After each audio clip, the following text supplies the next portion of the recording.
Hello, I'm Kristen. I'm with the Island Free Library on Block Island, and you have tuned into a daily program out of the library. Happens every day at 3 p.m., and it is called Frankenstein Tea. It is me reading short stories to you, a little bit of an afternoon check-in. We've been we've moved through a couple months together, I realize. Now we have some months behind us. We've been together every day for months here. And I think that's a good thing. I hope you do as well. I think we have some time in our future together. I think different situations are going to arise. And I'm going to try to come to you every day at 3 o'clock for an afternoon story for adults. That's what Frankenstein Tea is about. I don't have tea today. I have coffee. But I got a good mug there, huh? Yeah, I got a good one.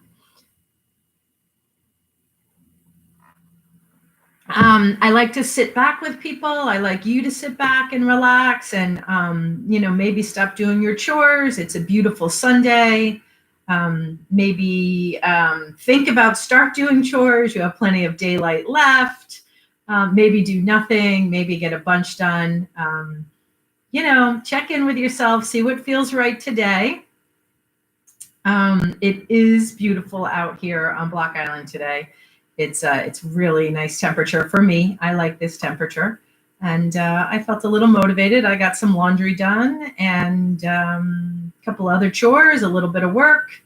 And here I am. My dad is saying hi. Hi, Dad. I thought of you. Did you go home and have sherry last night? Or you were home? Did you have sherry after our story last night? I wonder what you'll have tonight after this story. Not sure. So at Frankenstein Tea, I read a short story that I choose from a variety of authors, genres. My father said yes to the cherry last night. Yesterday's story was Ray Bradbury. There was a few references to having a glass of sherry. That's what my father and I are talking about here. That is not an inside joke. That's just a follower's, joke. If you follow me, you know what we're saying. So I read a variety of stories. They're always for adults. They have adult themes, adult language, adult topics. Today's, isn't particularly in that vein, but still always like to be clear about that. I named this program Frankenstein Tea because I think we're in a monster of a time with a monster virus.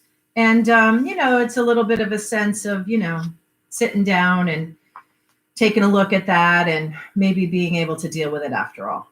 So as we move through phase 1 in Rhode Island of reopening Rhode Island, I'd like to do a public reminder as the library director on Block Island that mask wearing is always appropriate and social distancing, that is what we're doing here. So please wear your masks so we can continue forward through phase 1 and into phase 2 and see where we go from there. But mask wearing is ultra important for everyone, I guess, around the world. So please wear your mask. This story is by Gabriel Garcia Marquez. The title is A Very Old Man with Enormous Wings. On the 3rd day of rain, they had killed so many crabs inside the house that Paleo had to cross his drenched courtyard and throw them into the sea because the newborn child had a temperature all night and they thought it was due to the stench. The world had been sad since Tuesday.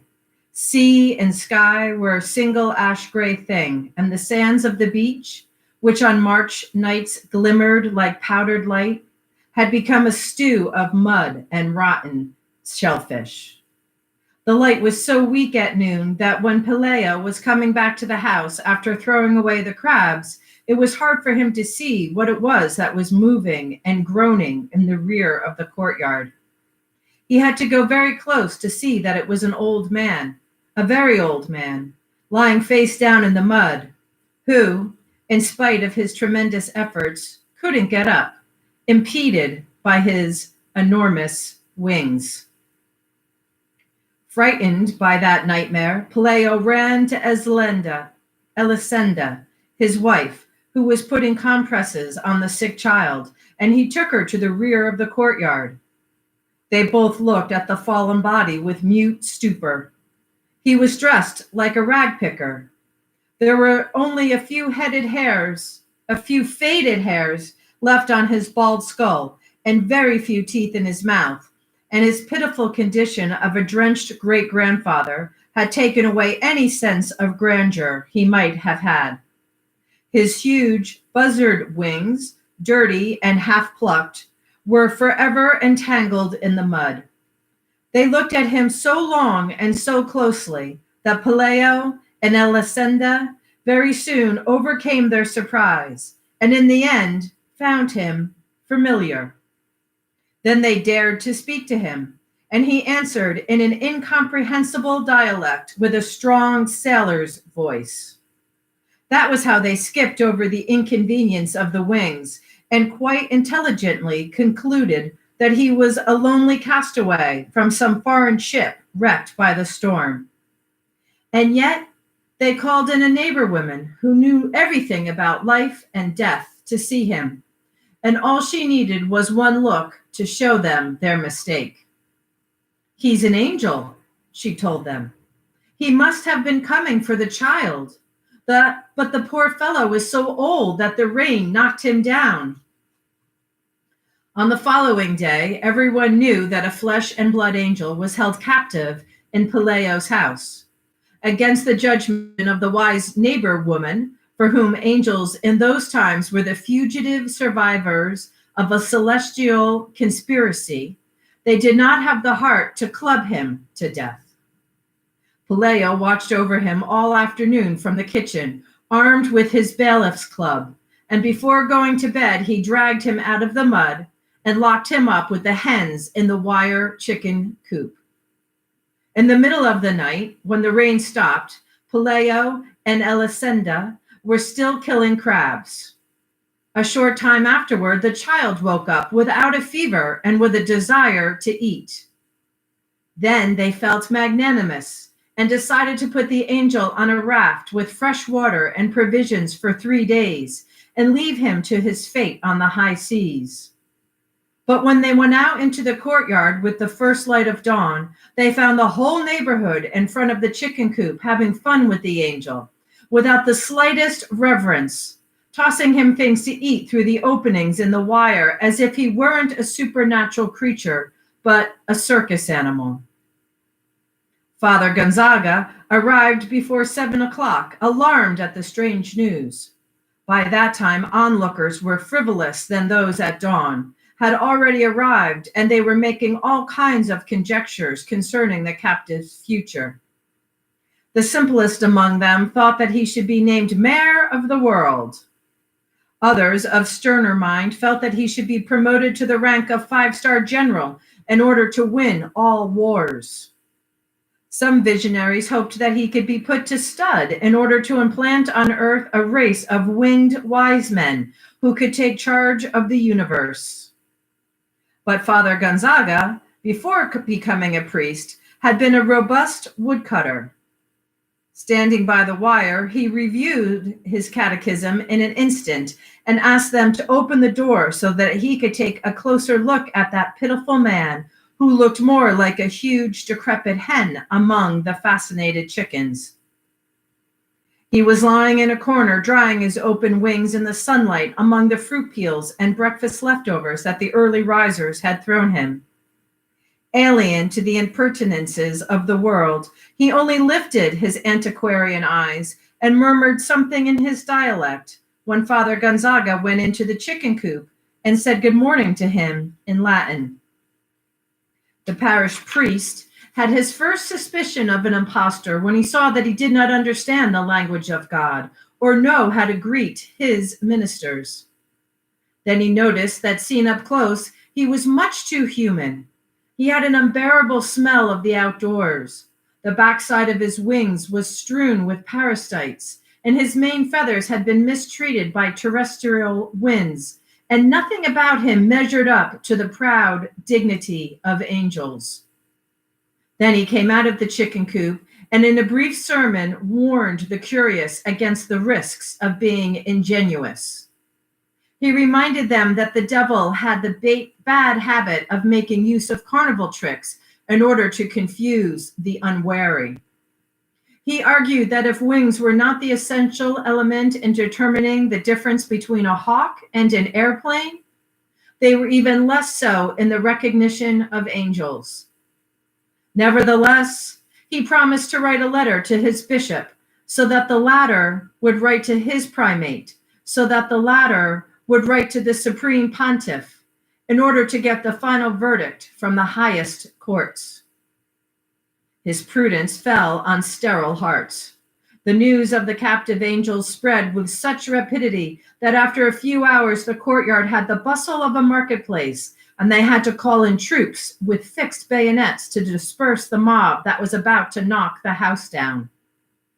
Elisenda, her spine all twisted from sweeping up so much marketplace trash, then got the idea of fencing in the yard and charging 5 cents admission to see the angel.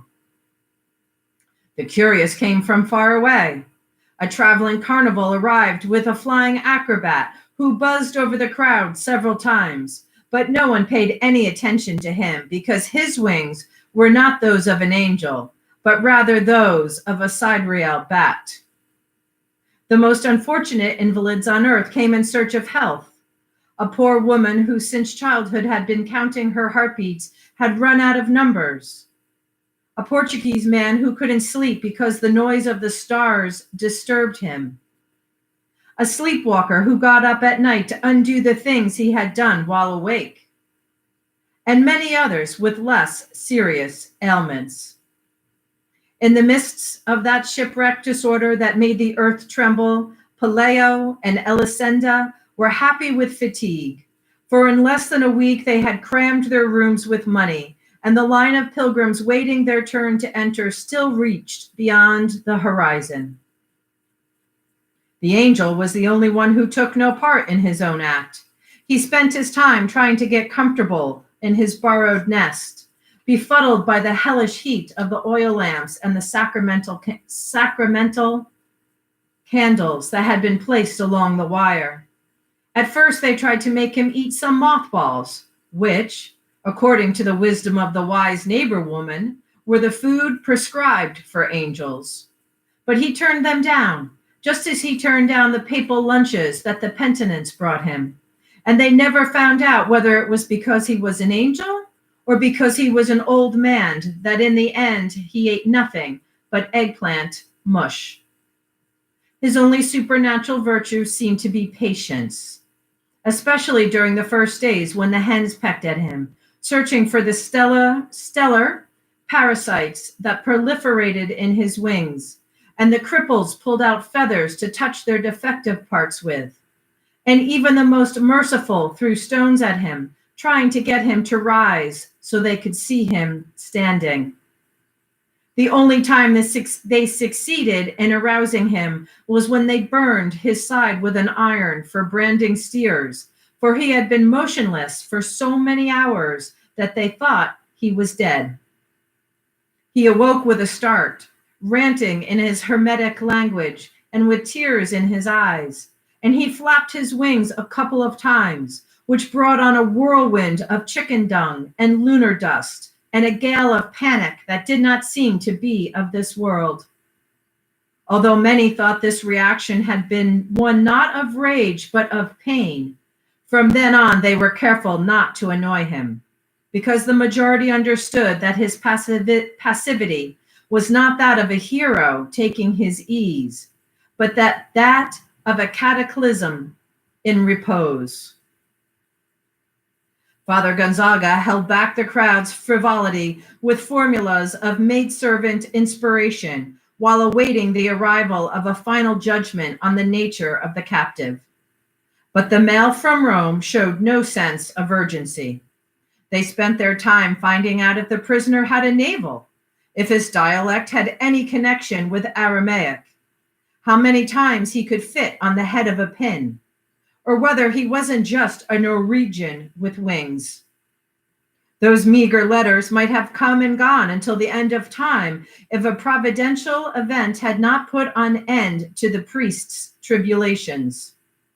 It so happened that during those days, among so many other carnival attractions, there arrived in town the traveling show of the woman who had been changed into a spider for having disobeyed her parents.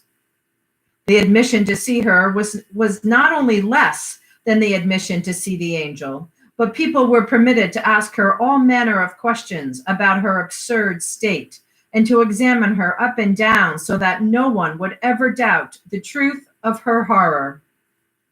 She was a frightful tarantula, the size of a ram and with the head of a sad maiden. What was the most heartrending, however, was not her outlandish shape, but the sincere affliction with which she recounted the details of her misfortune. While still practically a child, she had sneaked out of her parents' house to go to a dance, and while she was coming back through the woods after having danced all night without permission, a fearful thunderclap rent the sky in two, and through the crack came the lightning bolt of brimstone that changed her into a spider. Her only nourishment came from the meatballs that charitable souls chose to toss into her mouth. A spectacle like that, full of so much human truth and with such a fearful lesson, was bound to defeat without even trying that of a haughty angel who scarcely deigned to look at mortals.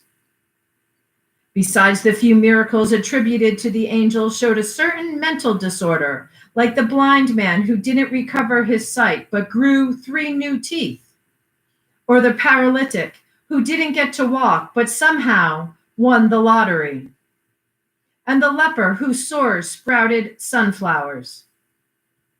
Those consolation miracles, which were more like mocking fun, had already ruined the angel's reputation when the woman who had been changed into a spider finally crushed him completely.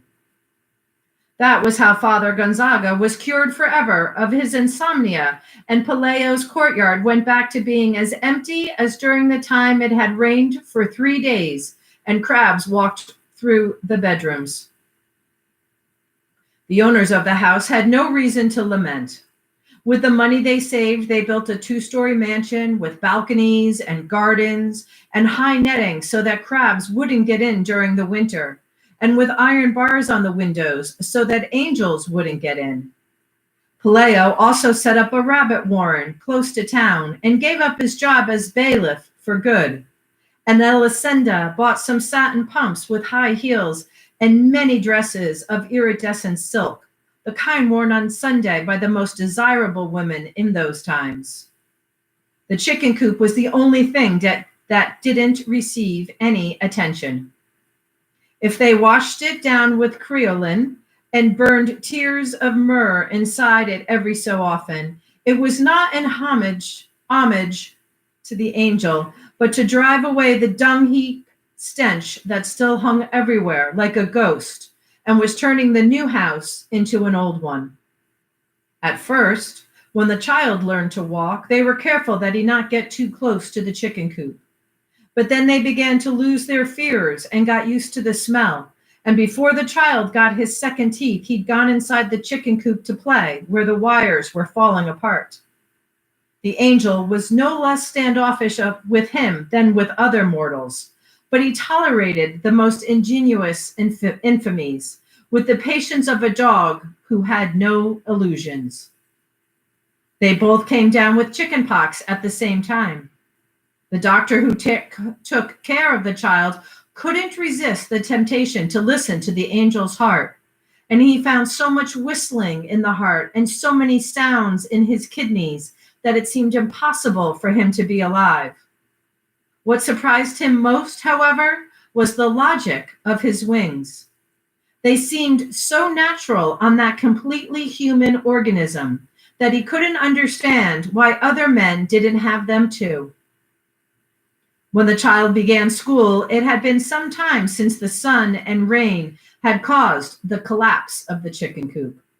The angel went dragging himself about here and there like a stray, dying man. They would drive him out of the bedroom with a broom and a moment later find him in the kitchen.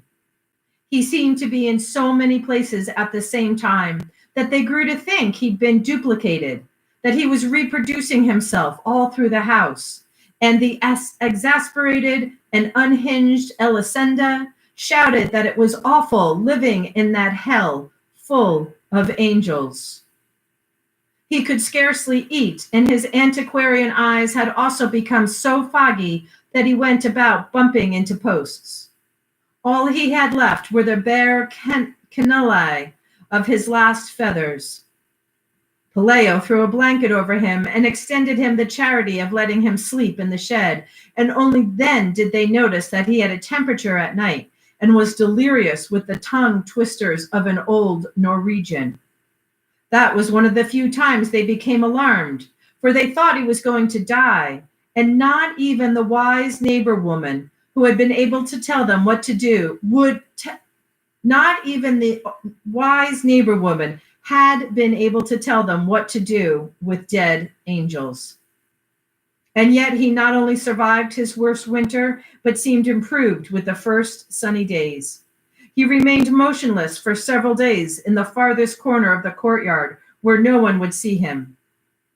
And at the beginning of December, some large, stiff feathers began to grow on his wings. The feathers of a scarecrow, which looked more like another misfortune of decrepitude.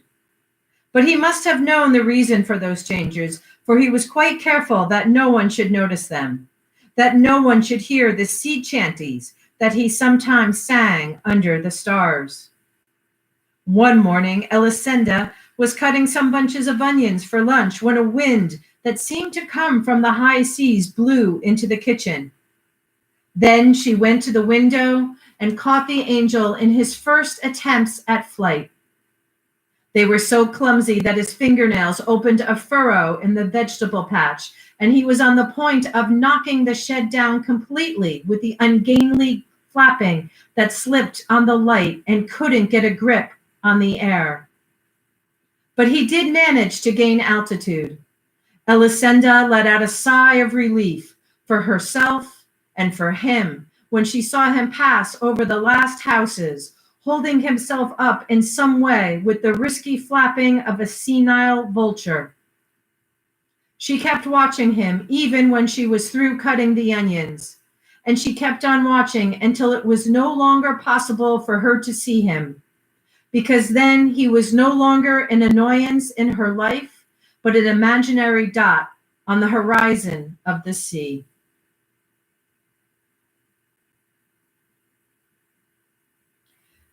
That's Gabriel Garcia Marquez he wrote that in 1955. That short story is titled A Very Old Man with Enormous Wings. This book tells me that Gabriel Garcia Marquez lived from 1928 to 2014. And this was translated in 1971. It comes from an anthology of short stories that is a student edition, edited by Beverly Lawn. I hope you enjoy that. I hope you enjoy the rest of your afternoon. If it's sunny outside, I encourage you to get some fresh air and breathe deep and share the word. I'll be here every day at 3:00 with stories for adult listeners. I'm Kristen. This is the Island Free Library's Frankenstein Tea. Thanks so much for coming.